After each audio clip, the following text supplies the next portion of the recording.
For today's video, Lodi, prepare lang natin itong mga dala nating pagkain at mga gamit sa pag-fishing dahil mag night fishing tayo ngayon. Sama natin si Pobreng Lamon. Dito kami sa tabing dagat na. Nahanda ko lang yung mga pagkain namin dahil kakain muna kami ng hapunan bago kami mag-umpisa mamingwit. Ayan. Napakadilim yung paligid.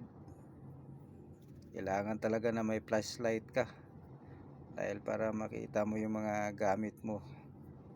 Ayan, kinuha ko na yung mga gamit ko na sa bag dahil kakain muna kami at ihanda din namin yung aming tulugan para pag inaantok na kami ay kami matutulog. Ayan, may dala pa kaming pangkilaw kasi pag maraming huli kikilaw kami. Dala kaming tsa, may dala kaming mait na tubig para kailangan magtsa, magkape.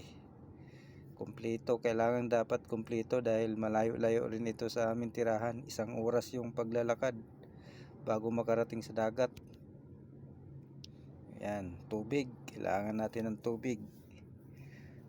Ayan, mga gamit, tripod, may baon pa kaming inumin, mayroon pang mga chichirya para habang naghihintay ng huli nguya-nguya. Ayan lang, Lodi.